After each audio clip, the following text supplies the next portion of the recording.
if you knew you were enough? What would your life look like? What would love look like? This is the Enough Factor broadcast, where we're redefining what makes you enough in life and in love. Now here's your host, Suzette. Hello, everybody. It is your cycle breaking, truth telling, relationship solutionist. But I forgot that part. Great love attracting, can't leave that out. Life coach and relationship solutionist. And I thank you so much for joining me for another episode.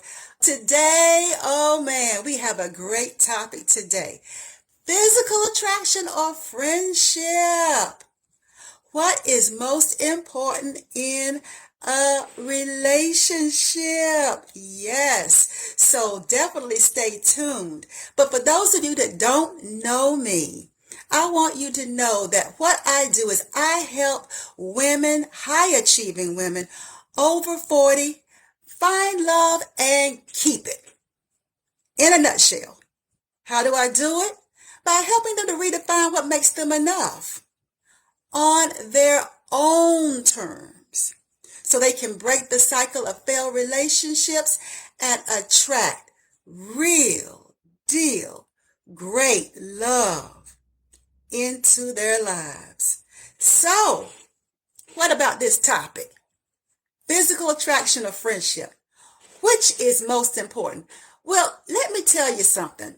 I kind of grew up old school. Y'all know I'm over 60, right? And back when I was growing up, my parents' belief about romantic relationships was you couldn't be friends with a man. That's what they told us. They said you can't be friends with a man because sex is going to get in the way. Just to let you know about the times, my parents even had trouble forming the words sex. My dad called it that thing. That thing will get in the way, right? So we didn't even talk about it. We didn't even use the words for it. And that's what they said. They said a man and a woman couldn't be friends. So the only thing that I had to go on was attraction. And you hope that the person that you attracted to, you only hoped that that person felt the same way about you. But that's all you had to go on, besides being told that in order for you to be wife material, you had to know how to cook, how to keep house, right? You had to know how to take care of children. So before you even knew your name good, a doll baby, we call them doll babies, was placed in your arms to kind of get you into the whole mode of being somebody's first round draft pick. Let's just call it what it is. So that they would want you. They'd want to marry you. And I'll tell you this, the answers, I'm sure, depended on where you are in life. You know, people who are younger and don't have a lot of life lessons yet, don't have a whole lot of experiences yet, are going on attraction. They think that he's so cute, she's so sexy. They think that because they want to sleep with that person, they want to connect with that person, that hopefully that's the way to get to happily ever after, right? But I'm telling you, what I'm discovering, especially in Instagram, where within a certain age range, I have more men than women who seek me out and listen to me. I'm finding that there's a group of men that are coming up that are like, no, we want to understand women better. Attraction is not enough for us. We want to understand you all because it seems like we're failing in this thing. And we want something real too. So for those of you that think that men aren't working on themselves, guess again.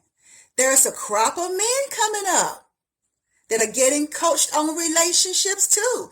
They might be reading those books on the down low because they don't want you to know about it, but they are just as concerned. They want to bring their best selves and be educated and be aware because they understand that women are evolving. And with our evolution is coming even more of an understanding that we want something more. How many of you want something more? Yeah, I know, right? But then there are those that consider ourselves to be older and wiser. And so a lot of the older and wiser group said friendship. But I got a story around that because when I was around, I think in my 40s, early to mid 40s, I was dating online. And I remember I put my profile up and you know how it goes. I know they have different dating apps out now, but back then there were certain ones that you went to. And so I would go and of course, you'd get into conversations with the person. And if you felt comfortable, felt like there was a connection made or something that you wanted to explore off the site, you would exchange phone numbers and continue the conversation. And as far as I was concerned, I thought that was the way for me to finally get to the point where we wanted to sit in front of each other and see if what we were experiencing on the phone would translate into real time looking at each other. And I had a huge awakening on that, y'all, because I had been talking to this man for about 2 weeks. He was funny, delightful, and everything. And we did connect on the phone. Without a doubt, we did. We truly, truly did. But when I met him in person, it was a whole different energy. He was still nice.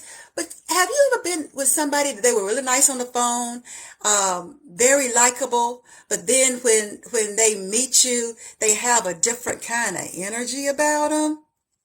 And they're saying things to you in real time that you're like, you never said this on the phone, right? Because now it's more of the, oh, God, you look good. Now, granted, being in my 40s, having somebody tell me I still look good, I ain't gonna lie, that felt good. It did. But when he came walking toward me, when he got out of the car and he started walking toward me, y'all, I'm just gonna keep it real. I wanted to run away, screaming, no! But it was too late. He had seen me. And so I didn't want him to have come there for nothing. And so at the coffee shop, we were just talking and he was just kind of looking at me like I was a yummy snack. And I was like, oh, God. So I say this to say, I think they both are important. I just think that as you get to know the person more and you relate more, you start shifting more toward what's really sustainable is the friendship. But there's got to be something that doesn't make you feel like, oh, God, do I have to endure this? Do I have to endure this? I don't feel attracted to this person on no level at all. Jesus, take the wheel. I mean, you don't want it to be like that. You don't. So I think that it is a continuum that maybe when you start out and you don't have as much understanding, that physical attraction a lot of people go with. But listen to the wisdom of us people that had the school of hard knocks. Yes, it is a consideration, but it is not the overarching consideration. I like to tell people, when you meet somebody that you find that kind of sexy groove with, all those neurochemicals in your brain are firing. Woo! I mean, they look better than you thought possible. It's like when you had a little bit too much wine and the person looks so good to you. And then you wake up next to them. Okay, this ain't happened to nobody. Okay, I know. We are just making it a hypothetical. You wake up next to them, you go, ah! You got 4 eyes! Ah! Right? So the pleasure centers of your brain are not a reliable indicator that this person is the right person to build with, the right person to marry, to accept their proposal. So I really think it really takes both. And physical attraction isn't just muscles. Some of us are attracted to humorous men. Some of us are attracted to well-kept men. Some of us are attracted to men who are great thinkers. Some of us are attracted to people when we watch them with their kids, playing with their kids, and we find that attractive. Right? All those things are wonderful, and they're great in the attraction box. But if you're looking for a keeper, before you give your heart away, before you sign on the dotted marriage certificate line, before you start imagining your last name being his, those of you that still do that, before you start kind of quasi shopping for a wedding dress, before you get locked and loaded on forever, you need to find out what this person is like. And what we old school people call friendship is where you feel comfortable with this person, that you can talk about everything, even those hard conversations, where this person is someone you can communicate with. They're not like what my son described as a mule. He works real hard for you, but you can't communicate with him. Right? Because communication is kind of important. Right? We kind of want that. You want to know that you can be who you are. You want to know that you're enough. So I'm kind of in the middle of it. Because one of the things that I said to my husband early on when we met, after we had met on a dating site and we were meeting for the first time, and we were talking about, what we were looking for. And I told him, I said, I'm not looking for a friend in that sense of the word, in what we're talking about. I said, I'm not looking for a friend, right? The regular friend. I said, because the reason I'm on a dating site is because I'm looking for somebody to date. I said, and I do have male friends. And the reason they are my male friends is because I haven't slept with them. And I don't want to. So that was me being true to my authentic truth in my 40s. Okay? Remember, context is key.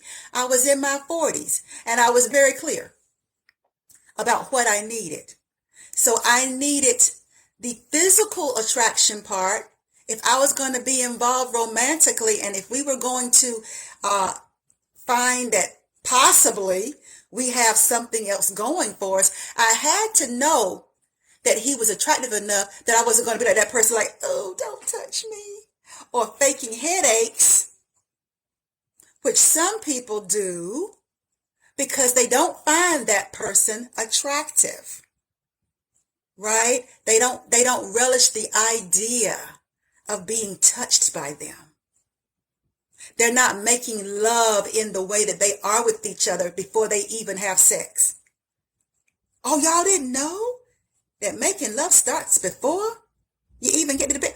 That's going to be another Relationship Talk Tuesday. That you find out, baby. The lovemaking starts before.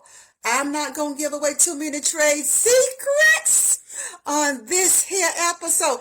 But y'all remind me, we're going to have to come back to this.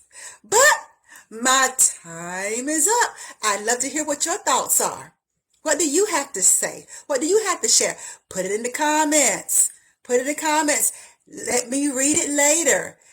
Let me know what you're thinking. And if you think that'd be a juicy topic, maybe for next week. So anyway, that's some grown folk stuff. Children are not allowed. So if you grown and sexy, come on back. We're going to have that talk. But until next week. Yeah, I told you I'm still on a rush from last week. Y'all did it to me.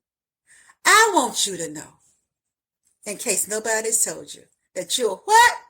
100% worthy, 100% worth it, 100% enough. Bye now. You have just listened to the Enough Factor podcast with your host, Suzette Vernon. To get notified of new episodes or to dig deeper into today's topic, become a subscriber. And while you're at it, tell us how we're doing and what topics you're interested in. We appreciate your feedback and your reviews. Until next time, remember, you are worthy, you are worth it, you are enough.